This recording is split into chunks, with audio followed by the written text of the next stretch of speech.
La Guerra de los 100 años. El conflicto que cambió Europa para siempre. Introducción. Una guerra que duró más de un siglo. Imagina un conflicto tan largo que comenzó cuando tus bisabuelos eran niños y terminó cuando sus nietos ya eran ancianos. Así fue la Guerra de los 100 años, un enfrentamiento épico entre Inglaterra y Francia que se extendió desde 1337 hasta 1453. Aunque su nombre dice 100 años, en realidad duró 116 años, lo que la convierte en uno de los conflictos más largos de la historia humana.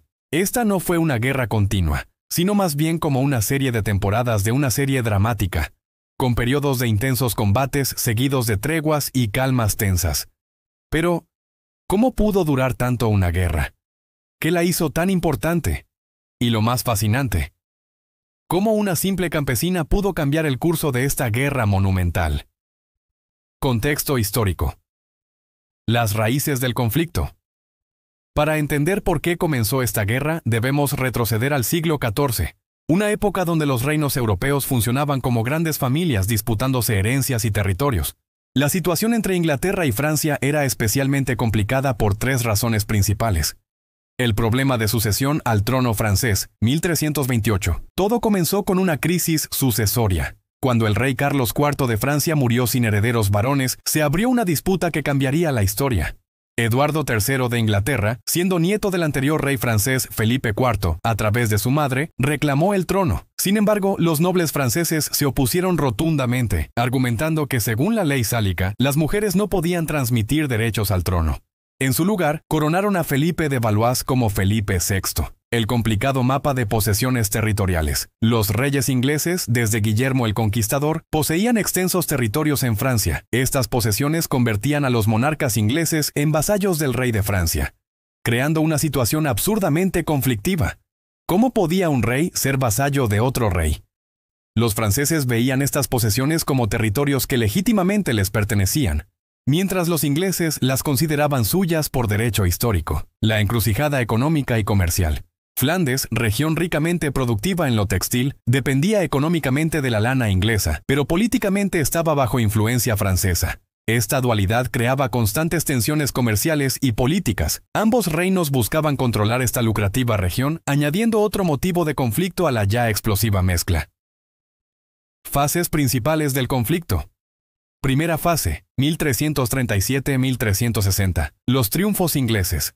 Esta fase estuvo dominada por la superioridad militar inglesa. La batalla de Crécy, 1346, demostró la efectividad del arco largo inglés contra la caballería pesada francesa. Los arqueros ingleses, con su temible arco largo, podían lanzar flechas que penetraban las armaduras francesas desde una distancia segura. La batalla de Poitiers, 1356, fue aún más humillante para Francia. El rey Juan II fue capturado y llevado prisionero a Inglaterra. Segunda fase, 1360-1415. Recuperación francesa. Bajo el liderazgo del inteligente Carlos V y su brillante comandante Bertrand du Guesclin, los franceses adoptaron una estrategia de guerrillas y desgaste. Evitaban las batallas campales y atacaban convoyes de suministros, recuperando gradualmente territorios perdidos. Esta fase demostró que la guerra no se ganaba solo en el campo de batalla, sino también mediante la estrategia y la paciencia. Tercera fase, 1415-1429. El resurgir inglés. La batalla de Agincourt, 1415, marcó el punto más bajo para Francia. Enrique V de Inglaterra, con un ejército agotado y superado en número, logró una victoria tan espectacular que parecía milagrosa. Los caballeros franceses, atrapados en el lodo bajo el peso de sus armaduras, fueron masacrados por los arqueros ingleses. El Tratado de Troyes, 1420, desheredó al delfín Carlos y declaró a Enrique V heredero al trono francés. Cuarta fase, 1429-1453. El viraje francés. El punto de inflexión llegó de la manera más inesperada, a través de una campesina analfabeta de 17 años. Juana de Arco, convencida de haber recibido una misión divina, revirtió por completo el curso de la guerra. Juventud y profecía. El fenómeno de Juana de Arco. Los orígenes de una heroína. Juana nació en 1412 en Domremy, un pequeño pueblo en la frontera este de Francia. Desde los 13 años afirmaba escuchar voces celestiales que le encomendaban liberar Francia de los ingleses y asegurar la coronación del legítimo rey en Reims. La hazaña de Orleans. En 1429 Juana logró lo imposible, convencer al delfín Carlos de darle mando sobre las tropas. Llegando a Orleans vestida con armadura blanca, revitalizó la moral del ejército francés. En solo 9 días, logró levantar el asedio que había durado meses, una hazaña que muchos consideraron milagrosa. La coronación en Reims. Juana condujo al delfín a través de territorio enemigo hasta Reims, donde fue coronado como Carlos VII. Esta ceremonia, realizada en la tradicional sede de coronación de los reyes franceses, fortaleció enormemente la legitimidad de Carlos VII. El martirio y las leyendas.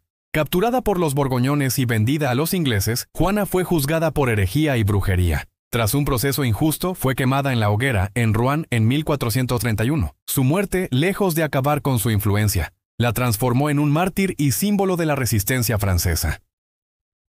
Innovaciones militares y tácticas. El arco largo inglés.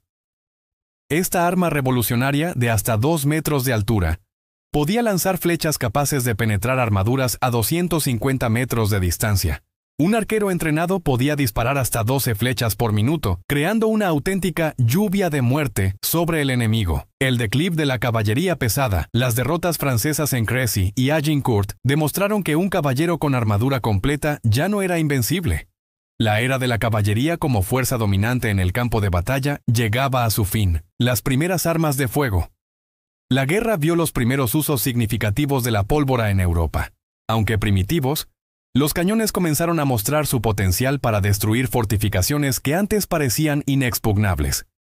Consecuencias y transformaciones para Francia. Nacimiento de una nación. La victoria final en 1453 consolidó la autoridad real y unificó el territorio francés. El sentimiento de identidad nacional se fortaleció enormemente. Ya no se veían a sí mismos como normandos, bretones o gascones, sino como franceses. Para Inglaterra, reorientación y crisis. La pérdida de todas sus posesiones continentales, excepto Calais, llevó a Inglaterra a concentrarse en las Islas Británicas. La frustración por la derrota contribuyó al estallido de la Guerra de las Dos Rosas, 1455-1487, un conflicto civil que reorganizó completamente el poder político inglés. Transformaciones sociales y económicas. La guerra aceleró el declive del sistema feudal. La necesidad de ejércitos permanentes fortaleció el poder real, mientras que la creciente importancia de los plebeyos en la guerra, como los arqueros ingleses, comenzó a cambiar las estructuras sociales. Avances en táctica militar. Se demostró la importancia de la movilidad, la disciplina y el uso combinado de diferentes tipos de unidades. La guerra ya no era solo cuestión de valentía individual, sino de estrategia y organización. Legado histórico y significado actual. La Guerra de los 100 años fue mucho más que un simple conflicto entre dos naciones. Marcó el final definitivo de la Edad Media y el amanecer de la Europa moderna. Nos enseñó que las naciones no se forjan por decreto, sino a través de experiencias compartidas. La tecnología puede cambiar el curso de la historia. El coraje de individuos aparentemente comunes puede alterar el destino de naciones enteras. Hoy, cuando vemos las relaciones entre Francia e Inglaterra, todavía podemos encontrar ecos de este conflicto centenario. Desde rivalidades deportivas hasta diferentes enfoques políticos, la historia de la Guerra de los 100 años sigue viva en el subconsciente colectivo de ambas naciones. Para reflexionar, ¿habría existido Francia como la conocemos sin esta guerra? ¿Habría seguido Inglaterra el mismo camino imperial sin la derrota? La Guerra de los 100 años nos recuerda que la historia no está escrita de antemano, sino que se construye batalla a batalla, decisión a decisión, vida a vida. Y a veces, como nos enseñó Juana de Arco, hasta la persona más inesperada puede cambiar el curso de los acontecimientos.